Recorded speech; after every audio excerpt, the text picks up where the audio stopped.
Os invito a abrir vuestras Biblias para seguir con nuestro estudio de las cartas que nuestro Señor Jesucristo escribió por medio del apóstol Juan. En Apocalipsis encontramos 7 cartas dirigidas a 7 iglesias que realmente existían y que fueron también un modelo de distintas situaciones en las que una iglesia, la iglesia de Cristo, puede encontrarse en diferentes momentos de su vida. Incluso algún creyente dentro de la iglesia puede encontrarse en un momento de su vida. Y estamos observando en el capítulo 2 cómo Cristo escribe a la iglesia en Éfeso. Y leamos el pasaje para traer de nuevo a nuestra mente todo lo que el Señor dice aquí. Apocalipsis capítulo 2, versículo 1, escribe al ángel de la iglesia en Éfeso, el que tiene las 7 estrellas en su mano derecha, el que anda entre los 7 candelabros de oro, dice esto: yo conozco tus obras, tus fatigas y tu perseverancia, y que no puedes soportar a los malos, y has sometido a prueba a los que se dicen ser apóstoles y no lo son, y los has hallado mentirosos. Tienes perseverancia y has sufrido por mi nombre y no has desmayado. Pero tengo esto contra ti, que has dejado tu primer amor. Recuerda, por tanto, de dónde has caído y arrepiéntete. Y haz las obras que hiciste al principio. Si no, vendré a ti y quitaré tu candelabro de su lugar si no te arrepientes. Sin embargo, tienes esto, que aborreces las obras de los nicolaítas, los cuales yo también aborrezco. El que tiene oído, oiga lo que el Espíritu dice a las iglesias. Al vencedor le daré a comer del árbol de la vida que está en el paraíso de Dios. Recordamos que Cristo conoce todo de su iglesia. Él escribe a su iglesia porque tiene el liderazgo de su iglesia en su mano derecha. Él tiene la autoridad en su iglesia. Él gobierna su iglesia por medio de su palabra, por el Espíritu Santo, y ha constituido en su iglesia obispos, pastores, maestros, para cuidar, para proteger, para equipar al rebaño, para cuidar del rebaño. Y aquel que tiene el gobierno de la iglesia en su mano derecha, y aquel que está en medio de los 7 candelabros, recibiendo la gloria y siendo el testimonio de la iglesia, siendo el centro de la gloria en su iglesia, Él viene a decirnos que conoce todo de nosotros. Conozco tus obras, conozco tu perseverancia, tu fatiga, todo lo bueno que puede verse en ti, yo lo conozco. Y ese es un conocimiento de aprobación, versículo 2. En el versículo 3 lo vamos a unir con el versículo 6, porque son cosas que la iglesia tiene. Pero después de decir yo conozco, versículo 4 dice, pero tengo esto contra ti, que has dejado tu primer amor. Tú lo has abandonado. Tú muestras una fidelidad a la palabra, tú muestras un sacrificio, un esfuerzo, un trabajo, eres esforzado, lo das todo, pero no lo das por mí. Eso es lo que Cristo le está diciendo. Yo conozco tu trabajo, tu obra, tu fatiga, pero lo haces por ti. Tú has abandonado la verdadera motivación que la iglesia debe tener, hacer todo por amor a aquel que nos ha amado a nosotros. Lo haces por ti. Tú te amas a ti y has abandonado responsablemente, voluntariamente, la dependencia de Cristo, la dependencia de la gracia, la dependencia del Evangelio. Y claro, hemos creído en el Señor porque Él nos escogió, nos dio la fe, y ahora que nos sentimos salvos y que sabemos que no vamos a perder la salvación, ahora empezamos a esforzarnos en nuestras obras, agradecidos a Dios, y rápidamente perdemos de vista la razón por la que lo hacemos y para quién lo hacemos. Y se convierte en una iglesia que ha abandonado amar a Dios con todo su corazón y hacerlo todo para Él. Se ama a sí mismo. Y entonces viene aquí una advertencia dura. Versículo 4 observa que es el versículo más corto de esta carta. Es la frase de alguna manera más impactante, más clara, más concisa. Esto tengo contra ti, Y aunque tengo muchas cosas buenas, con que tenga esto contra ti, ya estás en riesgo. Ya necesitas una advertencia clarísima. Mira la advertencia. Versículo 5. Recuerda, por tanto, de dónde has caído. Y eso nos está diciendo no que ha caído de la gracia de Dios, sino que ha caído de la dependencia de Dios. Tú has caído de una situación en la que comenzó en la salvación sabiendo que nada dependía de ti, nada podías hacer. Dios lo hizo todo y lo hizo por medio de Cristo. Y te aferraste, fuiste llevado a esa gracia, a esa dependencia. Y tú has caído de esa dependencia. No has perdido la salvación, sino que ahora crees que todo lo que estás haciendo es mérito tuyo. No hay nada de lo que esta iglesia estaba haciendo que pudiera traer gloria a Dios, a pesar de que aparentemente parecía bueno. Y ten en cuenta esto, fíjate el énfasis que hay. Cristo conoce todo lo que todo el mundo podría conocer. Cristo conoce tus obras, tus fatigas. Los demás también pueden conocerlo de esta iglesia, ¿sí o no? De Éfeso, quien mirara a Éfeso vería una iglesia fatigada, dispuesto a trabajar hasta las últimas energías, perseverante, que no soporta a los malos y han detectado a los que son mentirosos y los ha desenmascarado. Han salido de allí, de esa iglesia, varios escopeteados porque se les ha desenmascarado. Pero Cristo conoce lo que nadie conoce. Es decir, esta iglesia aparenta ser una iglesia fiel, pero Cristo sabe que la fidelidad no proviene de un corazón que ama a Dios, sino que se ama a sí mismo. Lo importante no es descuidar lo que se ha dicho antes del trabajo y lo que cualquiera puede ver. No se trata de que está mal que hagamos las cosas que cualquiera puede ver.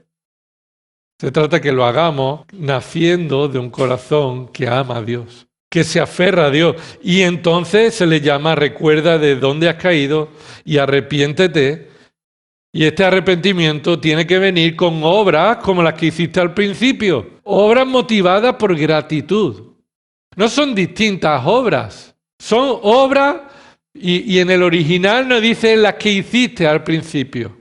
No dice las que hiciste al principio, ya lo estudiamos. En el original dice las obras primordiales, de la forma primordial. Sigue haciendo lo que estás haciendo, pero reconoce que lo estás haciendo por ti. No lo estás haciendo por mí. Si no, y esa es la advertencia, vendré a ti. Y no querrás que yo venga a ti. Porque vendré para quitar el testimonio del Evangelio en medio de vosotros. Para hacer que esta iglesia deje de ser una iglesia que representa a Cristo, porque no lo está haciendo para la gloria de Cristo. Mira, una iglesia puede ser aparentemente fiel, pero no darle gloria a Dios, porque no lo hace para Dios. No lo hace con un corazón que ama a Dios y que se humilla.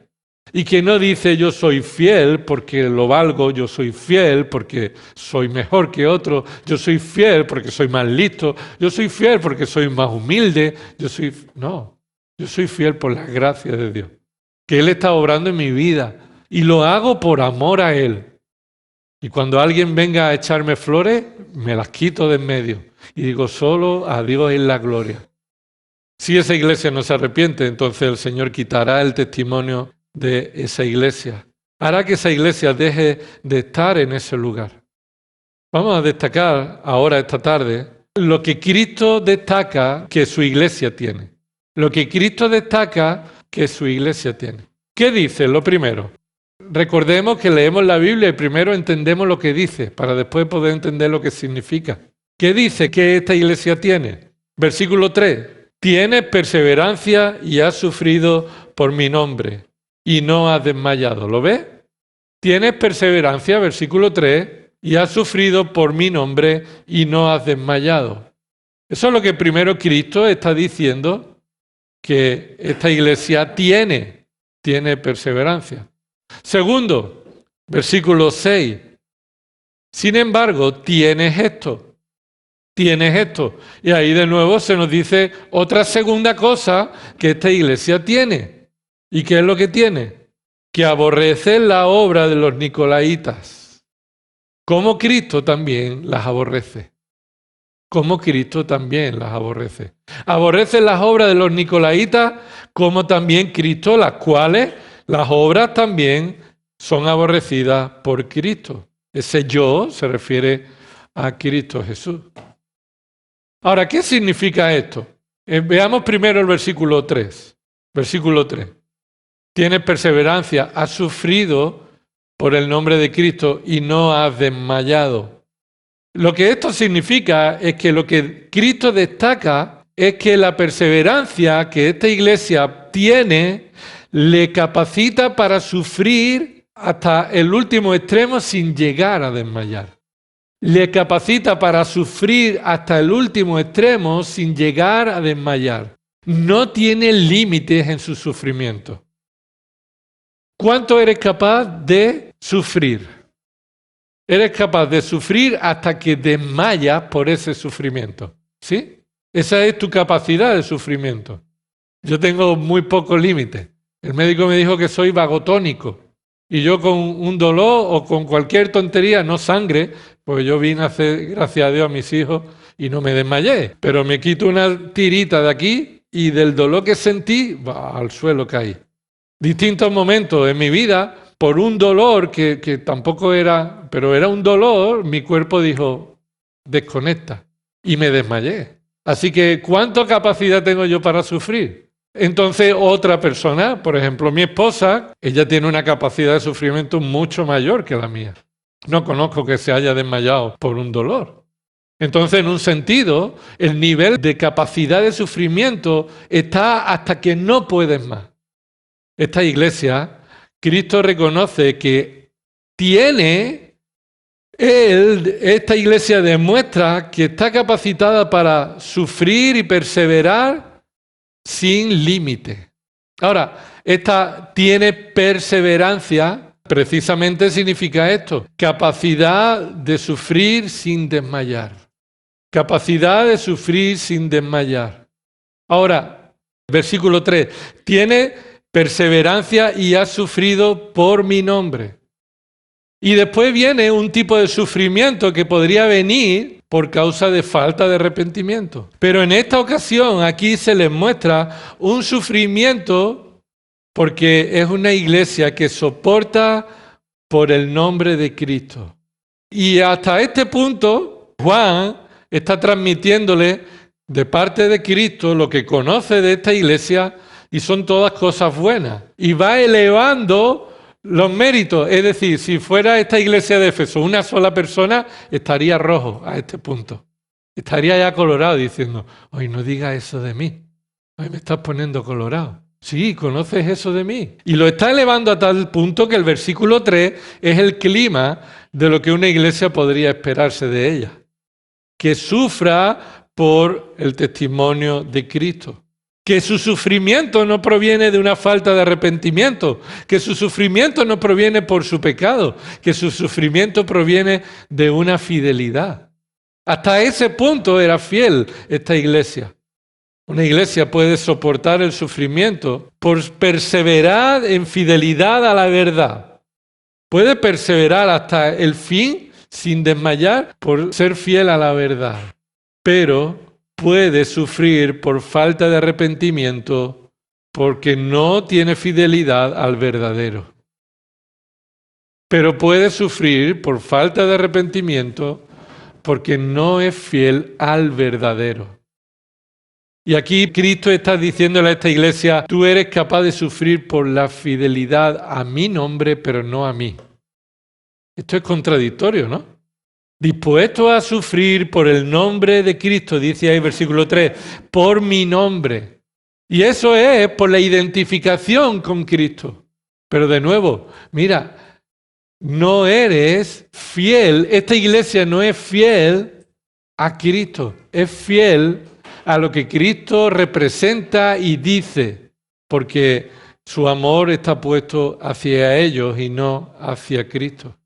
Entonces, una cosa, la perseverancia en el sufrimiento por fidelidad al Señor hasta el final no es señal definitiva de ser una iglesia que glorifica a Dios.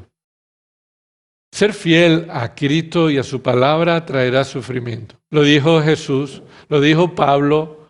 El que quiera vivir piadosamente, esto es, aplicando en su vida obedientemente la palabra de Dios, sufrirá persecución. Si me persiguieron a mí, os perseguirán a vosotros.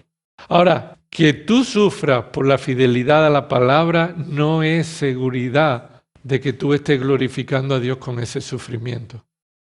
Porque lo que esta iglesia tiene, y es lo que una iglesia debe tener, debe nacer no de la arrogancia egocéntrica, ni de la soberbia, sino del amor a Cristo, el amor a Dios, el amor al Padre, el amor al Espíritu Santo, el fruto espiritual en su vida, que nos humilla, que nos hace tomar la cruz cada día para morir nuestro yo ahí, para matar nuestro yo.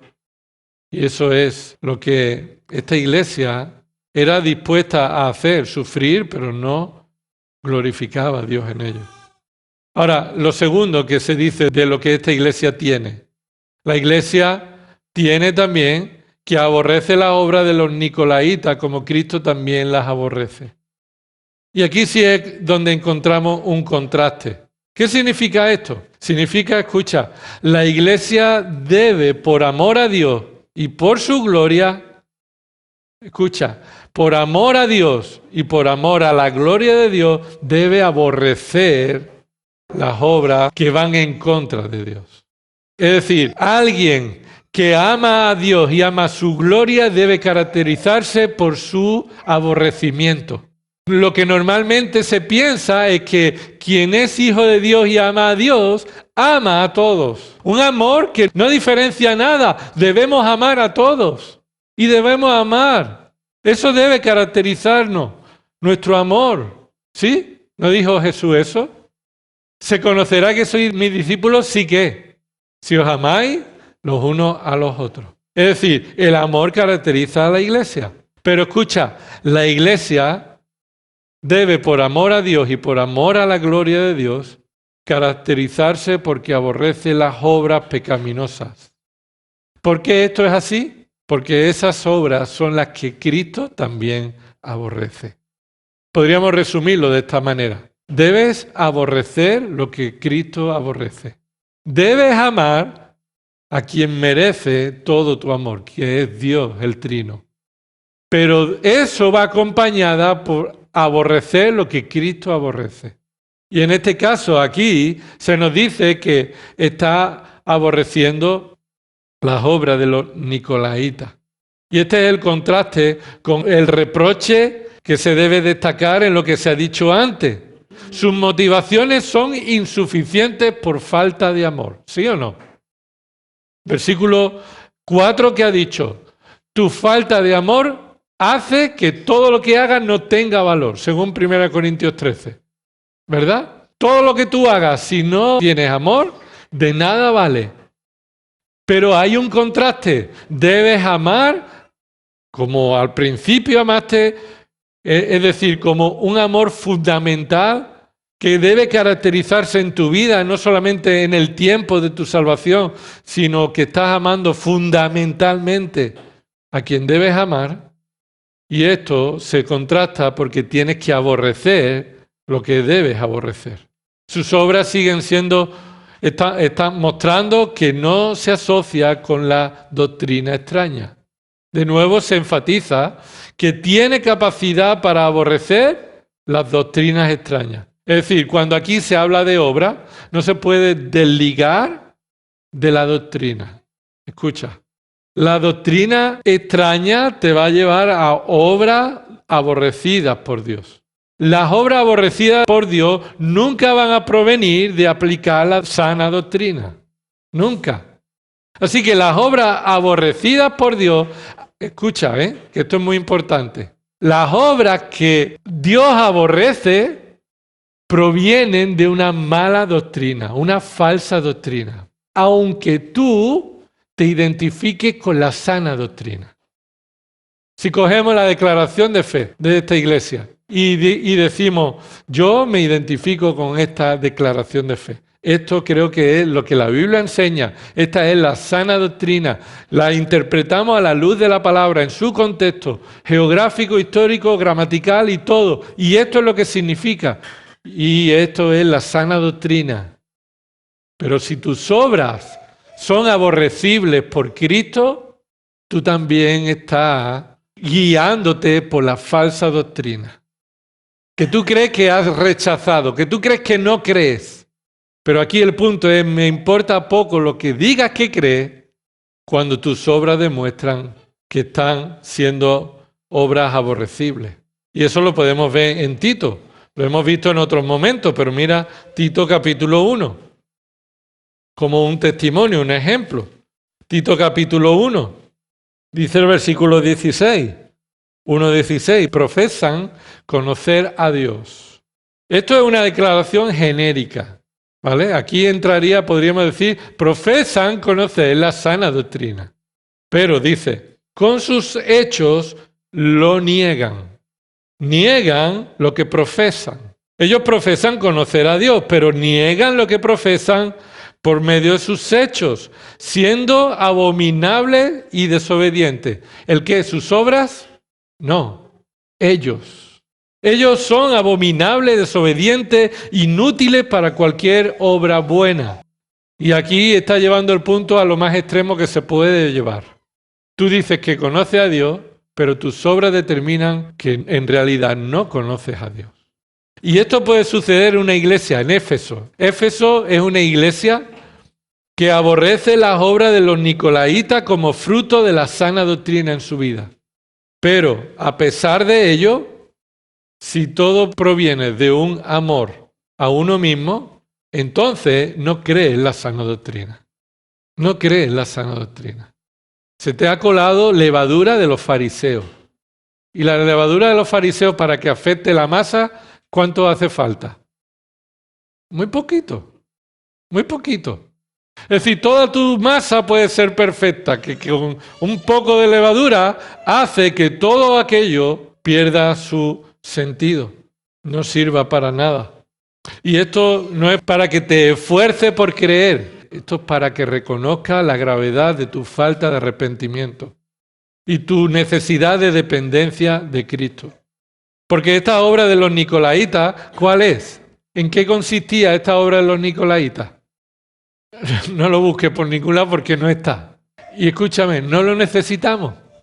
No es algo que ahora tengamos que aquí crear. ¿Quién eran los nicolaitas? No lo sabemos exactamente y no nos importa.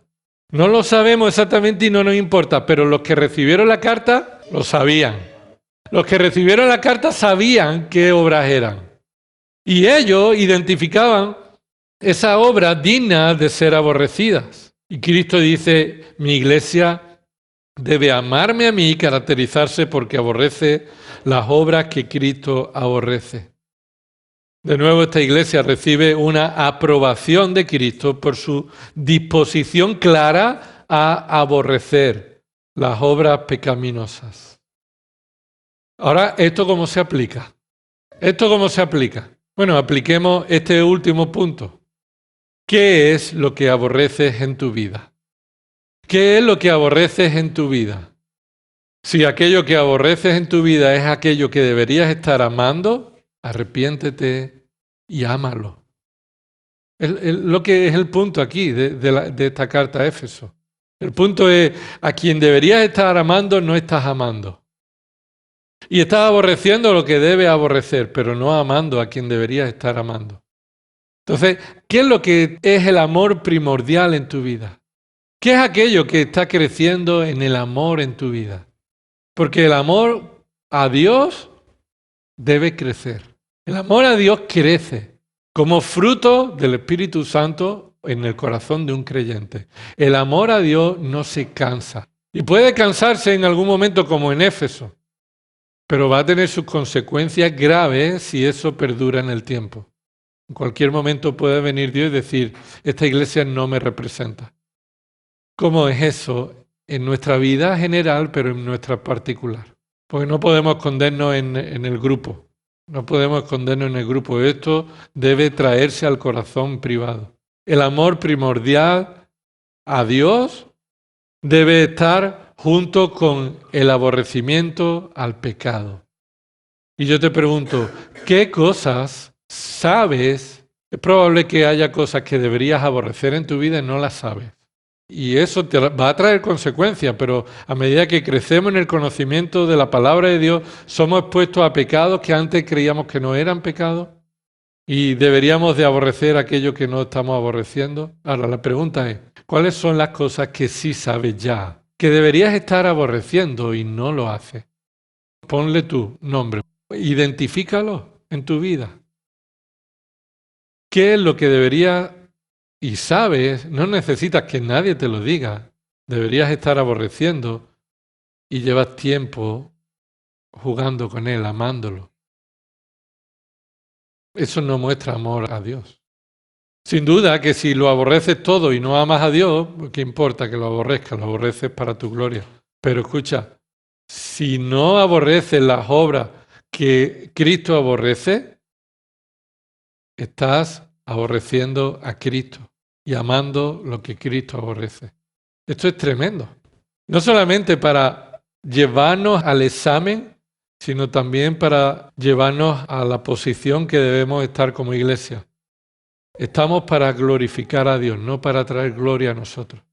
Ni a los pastores, ni a la iglesia, ni a su declaración de fe, ni a nada, como si eso fuera una bandera propia tuya, que eres de los buenos. Nada. De lo que estés haciendo bien hoy, te corresponde a ti.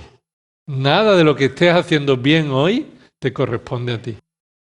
Pero no continúe sin aborrecer aquello que Cristo aborrece. Porque aborrecer lo que Cristo aborrece también puede estar acompañado por falta de amor a Cristo. ¿Qué promete Cristo? Lo veremos la próxima semana. ¿Qué promete Cristo a esta iglesia? Vamos a orar. Señor, te damos gloria a ti, porque tú nos muestras las verdades que necesitamos oír. Es probable que nosotros como iglesia tengamos una mezcla de todas las 7 iglesias y necesitemos aprender todo lo que tu Espíritu dice a todas las iglesias. Señor, reconocemos que tu palabra es verdad, que tu palabra merece que suframos con perseverancia hasta el final sin desfallecer. Pero que todo esto, Señor, provenga de nuestra dependencia de Cristo y del amor por Cristo, el amor por ti, el amor que el Espíritu Santo produce en nosotros. No permita, Señor, que nosotros como iglesia estemos haciendo las cosas para nuestra gloria. Porque eres tú quien nos ha salvado, eres tú quien nos hace perseverar. Señor, y tú nos adviertes que un día puedes venir a quitar tu testimonio en medio de nosotros si perseveramos en el pecado, Señor. Por eso te pedimos, Señor, haznos crecer en el amor por ti y haznos seguir creciendo en el aborrecimiento a las obras que tú aborreces, porque eso traerá gloria a tu nombre. En el nombre de nuestro Señor Jesucristo. Amén.